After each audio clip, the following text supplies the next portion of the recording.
Marketer of the Day number 404. Copywriting, creating websites, providing value, and overcoming sales obstacles with Odogwu. Okay. Hey everyone, and thanks for listening. We're talking right now with Odogwu, and Chi is a business growth consultant. He's a digital marketer, and he is a direct response copywriter, and he helps his clients grow their businesses and achieve success on their terms through his digital marketing training, personal development coaching, and entrepreneurship mentoring services. So Chi, welcome to the show. Glad to be talking to you. Thanks for having me, Robert. Appreciate the invite. I appreciate you being on. And so we heard a little bit about you, but can you tell us what makes you really stand out? What makes me really stand out is my ability to help my clients and people that I work with synthesize what they're doing in their business and help them achieve more. So when I say synthesize, I'm talking about being able to translate their ideas that may not have been working or their processes that may not have been working, rejigger it using our IM internet marketing principles, translating some of their businesses online and taking some of our online businesses into their business to help them start generating clients and start making sales. Super great. So they have something good. You tell them how to word it, how to put it all together. And so do you have a specific type of client or a specific niche that you work in, or do you just have a wide variety of people? So I started out in healthcare space working with dentists and even cryotherapy businesses, but I found that even some of my friends in other niches were needing the same help too. So, one thing leads to another. Oh, you can do this in this place. Can you help me do it in real estate, or can you help me do it in a hospitality like with the hotel? So yes, though I do focus in the healthcare space, but the principles are still the same and they work for every business. So depending on the interest or whoever hires me or calls me up, I'm able to switch to other niches. Super great. Good to know. And so can you tell us about how you got your first copywriting job or your first copywriting client? Is that an interesting story? My first copywriting, well, not necessarily interesting. I think my first copywriting job was off of Upwork. It was off of Upwork, yeah. But I think my first consulting project was actually very interesting because it came off of the back of when I had launched my e-commerce store in Africa. Within a couple months, my business failed.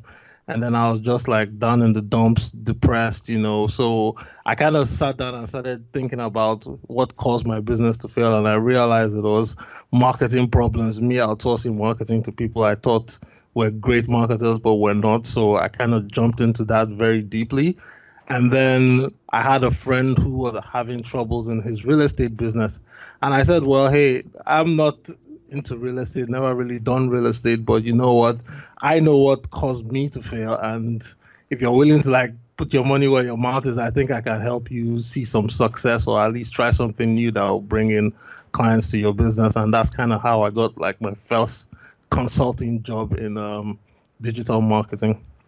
Awesome. So you found your friend who was struggling and you said, hey, you have some gaps that need filling in. I can connect the dots for you. I'm your guy.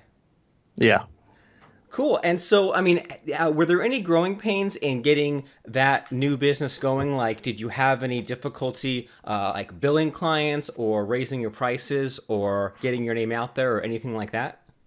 Oh yes, across the spectrum there were so many problems. Getting your name out there is one thing because people don't know you. So, especially for someone like me being a little bit introverted, I don't like crowds. I don't like mingling with people I don't really know. I kind of stick to a close-knit group of friends. So being able to push myself out there to start meeting people, say hello, this is who I am, this is what I do. Even starting to get posts frequently updated in social media was such a big obstacle to overcome just because I didn't really love putting myself out there. I'm kind of behind the scenes guy.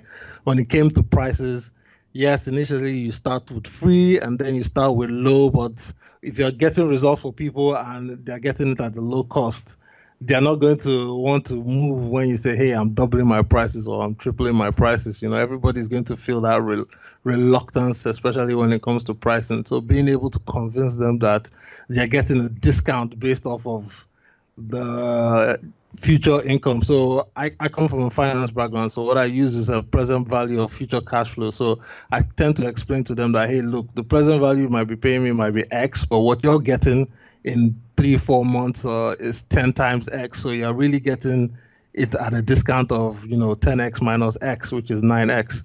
So when they see that, they're like, oh, okay, this might make a little sense for me to invest more with Chi as opposed to go with somebody else. That makes sense. They're getting you at a discount now just because your business is on the way up. So you said that Yeah. you found that first client from Upwork, and then you had this friend for this other client. And so how did things grow from there? How did you land further clients?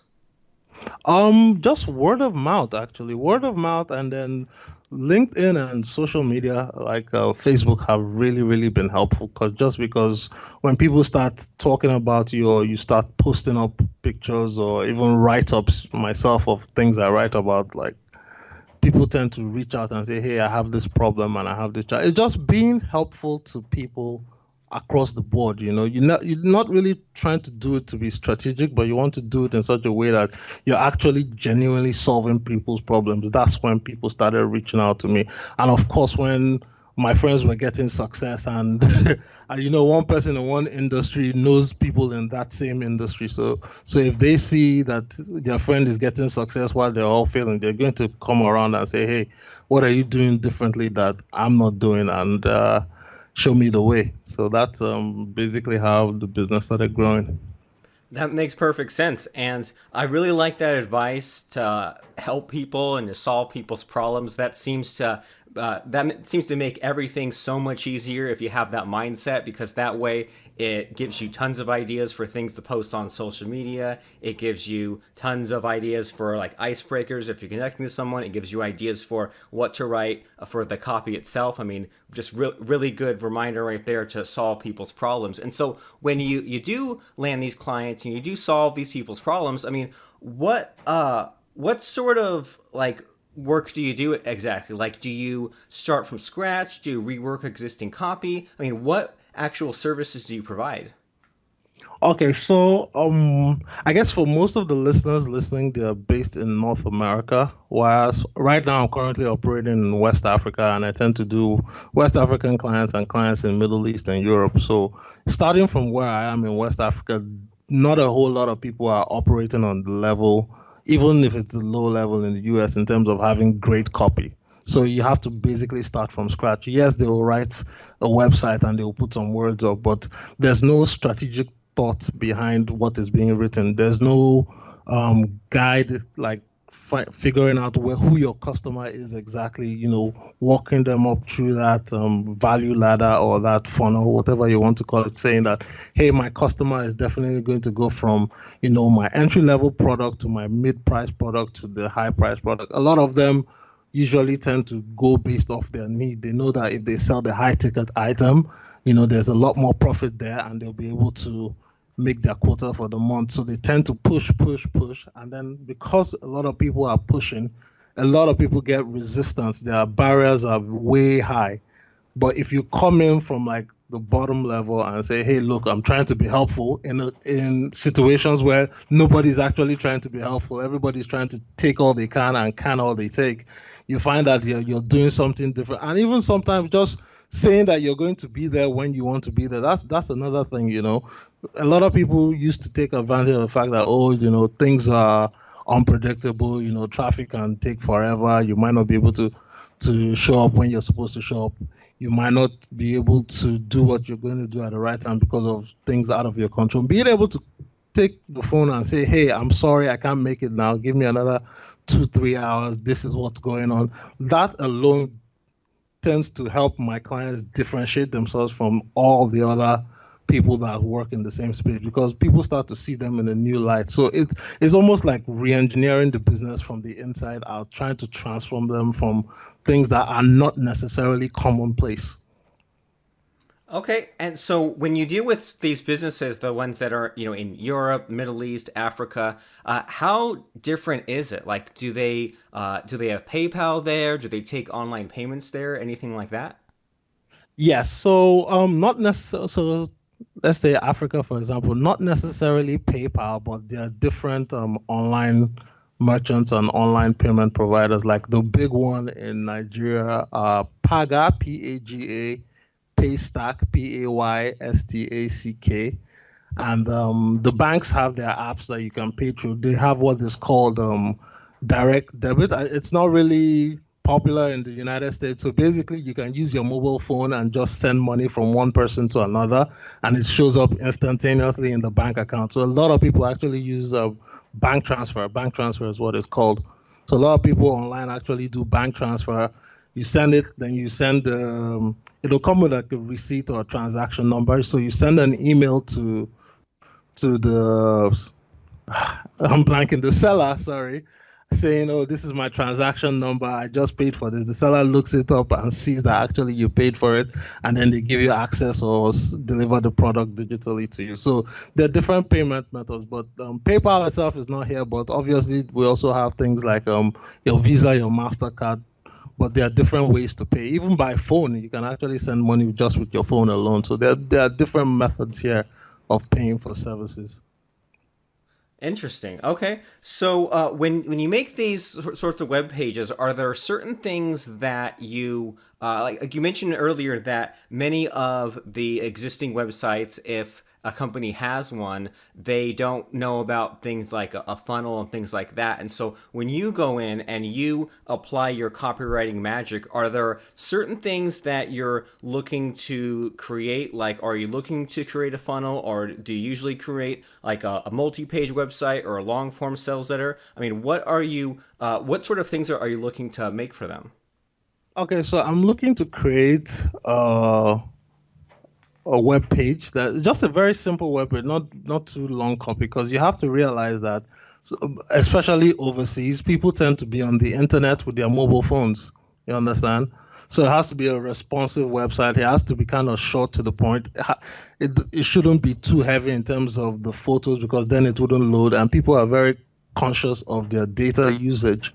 So whereas in the States you pay your phone bill, like I used to pay for Verizon, and I just get like a certain unlimited internet every month. Here, people actually pay by the gigabyte. So you could pay 2 gigabytes a month, 5 gigabytes a month, whatever.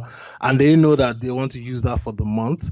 So they're not going to try and waste it on a website that's taking too long to load, that's going to play music or something like that. They know that they just want to watch their movies on YouTube or watch a football game and do other stuff. So little things like that you have to take into consideration when you're building web pages and funnels based off of people that are 80% of the times on Android phones. You understand? So at least they can get the message real quick and then put in their name, email, and phone number so that you can send them an SMS or a text message.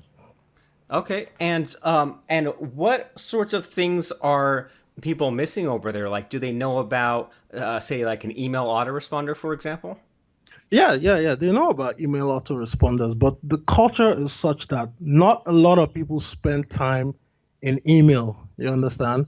Because I really had a hard time initially because I was trying to translate what was going on in America, what I learned in America here, and I realized that yes, sending emails were great. I have my own personal newsletters where I get pretty much similar open rates, which is about what 3 to 5% almost of Right. open rates and click-throughs. But I found that a lot of people just don't read emails as often just because they are in their phones. They use the messenger systems like WhatsApp Messenger or Facebook Messenger or even SMS. So because people don't really rely on their phone a lot, you tend to find that if you're going to get higher responses, you have to meet them where they are, which is in the messenger systems or in SMS. That's where you get people. But if you send an email, yes, you'll get some response, but they might just say, okay, yes, I read it, but I decided I'll do it later, and nobody wants to sit down there typing out a long letter in email. It's just not as popular. The culture is just not um, up to that. Okay, that makes sense. And so you said that you like to meet them where they're at, which is SMS, WhatsApp, and Facebook Messenger. And so does that mean that do you set up like SMS broadcast system for clients or Facebook Messenger bot or anything like that? Yes, so SMS broadcast. I'm actually now beginning to get into the Facebook chatbot because I myself didn't really know how powerful it would be. I just knew that. Because, no, no, let me go back a bit. The main one is the WhatsApp group. So if you get their numbers, you can actually put them into WhatsApp groups. And so I tended to create a funnel system where each group or each segment will have their own unique WhatsApp group, and it only gets up to as high as 250 people. So by the time they go through the messages for that particular group, you now graduate them to the next WhatsApp group. It's like going from seventh grade to eighth grade to ninth grade. So depending on what stage the person is in the funnel, they'll be in a different group. And you just replicate that over and over again. Messenger, chatbot on Facebook, that I'm getting into right now. So I'd love to come and tell you what the result has been after I've done some tests myself. Okay, great. And I think that what's interesting of hearing your thought process here is that, some people might be listening and might be thinking like, oh, well, Chi and Robert, they're talking about all this technical stuff like WhatsApp group and Facebook Messenger. But what I hope people hear is that you're saying, okay, well, here's the situation in this area where I am making a website, and email is not a good solution and people are on their phones, so I'm going to meet them where they're at, and I'm going to look into some sort of way to get them on a list and some sort of way to send a broadcast out, and whatever platform is there, then I'll figure that out, because otherwise I have no real effective way of talking to them. Exactly right. Exactly right. So is traffic any different in West Africa? Are things like Facebook ads or Google AdWords, do those exist over there? Oh yes, yes, yes. No, so it's not different. It's just it's pretty much the same actually. And you'd be surprised. We do get a lot of American Facebook ads. We get a lot of like most of the businesses that use them are the e-commerce businesses, and also a lot of young entrepreneurs that are living the digital media lifestyle. Millennial entrepreneurs. We all have been exposed to either schooling abroad, working abroad.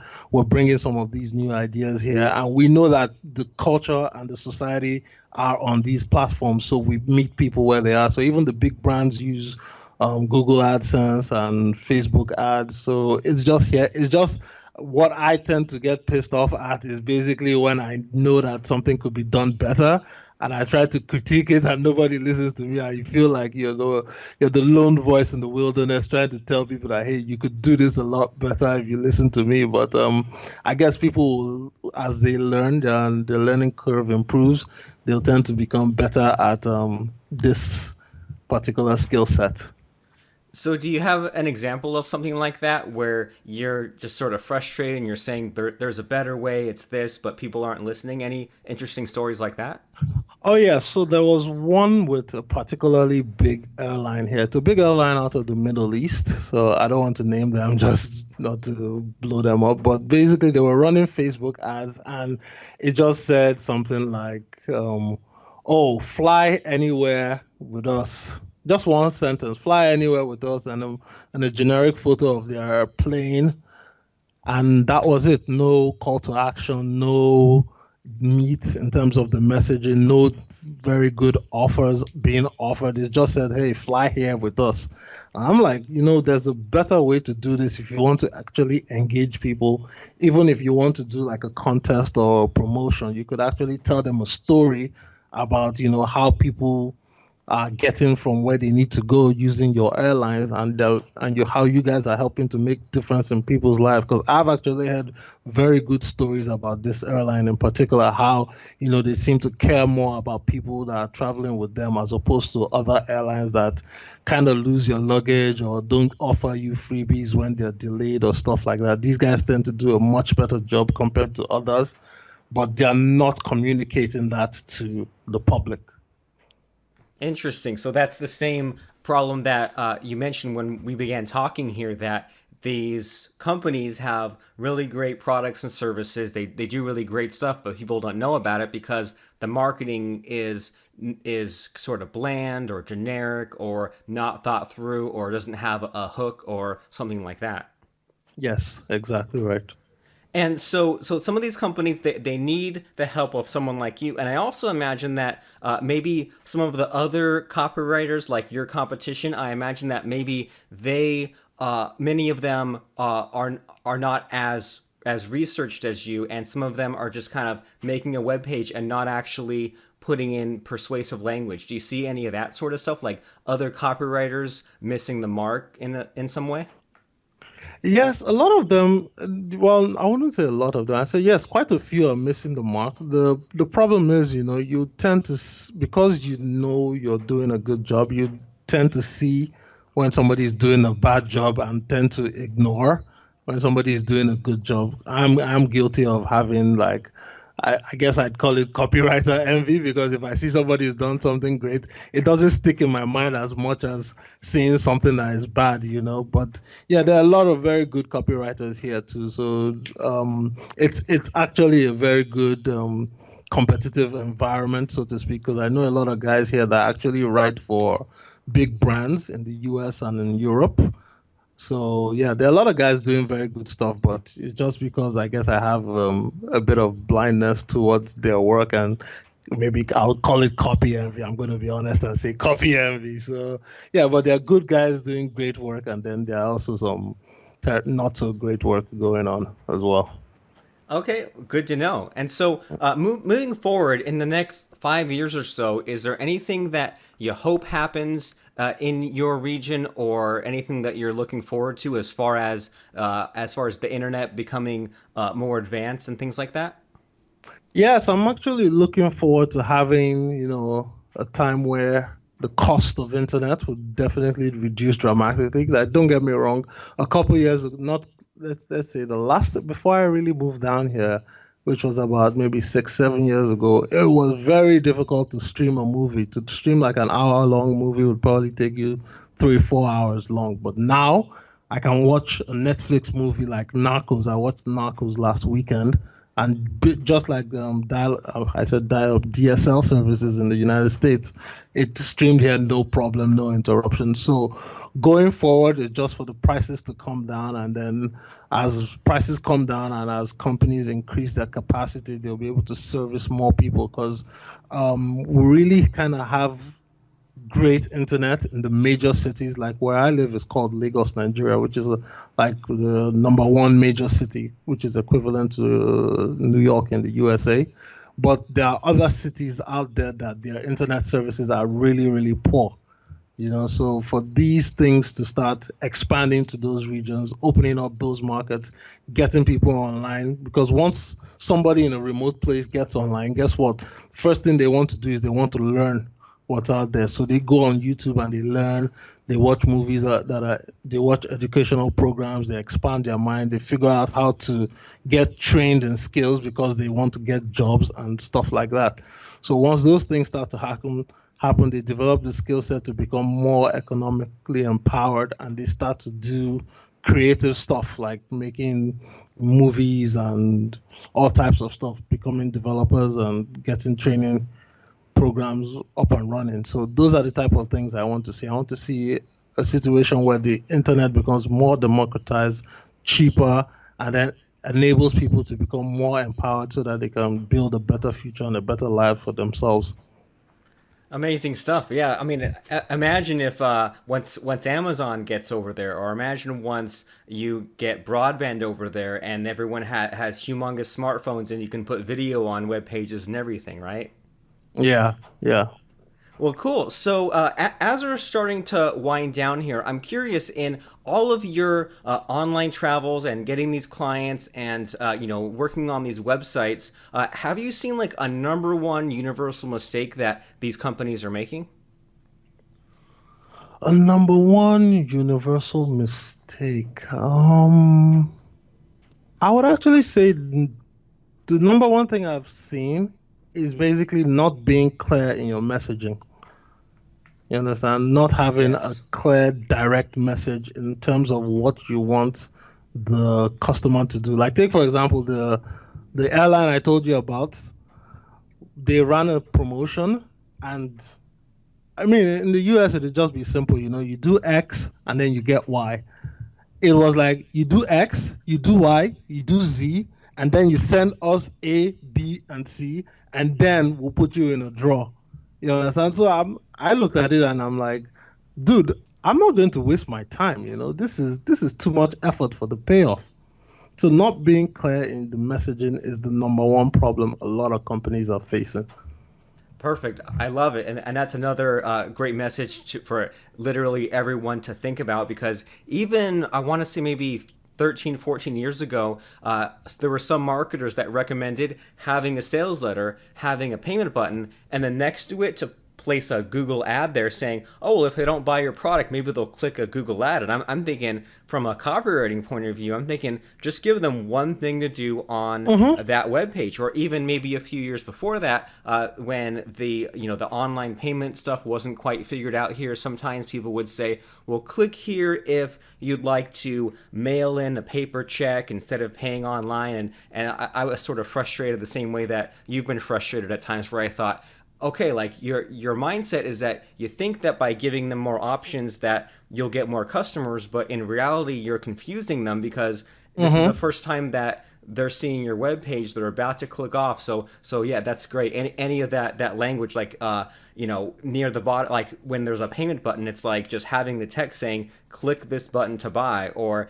in Mm-hmm. some kind of a broadcast having the word saying click this link, even though it seems silly to say click this link and have a link. I mean, such a simple, powerful thing to do. Have that clear message, have a clear call to action. I love it. And so I want to make sure that everyone listening here knows all about what you're doing. I know you have like the weekly podcast and a bunch of other stuff. So can you tell us what sorts of websites, what sorts of resources people should go to find out more about you after listening to us today? Oh, thanks for that, Robert. Well, they can find me on my website, which is odogwu.com, which is my last name. So if you go there, you'll find a lot of information about me and what I do. You can also find me on LinkedIn, Twitter. I think I'm more on LinkedIn these days as opposed to Twitter. So you could just find Chi Odogwu. I'm usually the first person there, and you can connect with me there. I love professionally connecting with people. I'm also on Facebook, and then I'm launching a new website. I was just lucky enough to score the domain name a couple of days ago, which is thebusinessgrowthguy.com. And there, I'm not going to put any sales message or anything. I'm just going to be releasing training videos based off my studies and my experiments with businesses. Because, I mean, Robert, you're in the United States. I'm in Africa. I go around Africa. I go to the Middle East. Guess what? Businesses are the same wherever you go. Business owners have the same problems, they have the same wants, they have the same desires, and they have the same needs. So it's just a matter of being able to distill some of the lessons and the principles that we've learned in advanced environments like the United States to simple, digestible formats that anyone around the world can take in and apply to their business and see immediate results. So that's going to be on the businessgrowthguide.com. It'll just be training and thoughts on principles of increasing and improving business performance. Perfect. So thebusinessgrowthguide.com, and then odogwu.com. I wanted to make sure to get that right. So That's right. odogwu.com. Make sure that you go there, and then find G on LinkedIn, Twitter, and Facebook, and thebusinessgrowthguide.com. So lots of great stuff, lots of amazing things to talk about. And what I like there at the very end there, that was great. That businesses all over are the same. It doesn't matter where they are. People all over have the same problems or need to buy the same sorts of products and things things like that. So, we all need sales letters. We all need websites. We all need a way to build a list and traffic. And these things are always changing no matter where we are. I mean, it's like once we have some sort of traffic method figured out, then they invent something new or change the rules. Yeah. So really, really great to be staying on top of these changes no matter where we are in the world. And so make sure that everyone listening, go right now to odogwu.com, and we'll see you there, and check out what Chi's up to and his latest and greatest copywriting advice. So thanks, Chi, for stopping by and sharing some of your knowledge and your stories and all that fun stuff.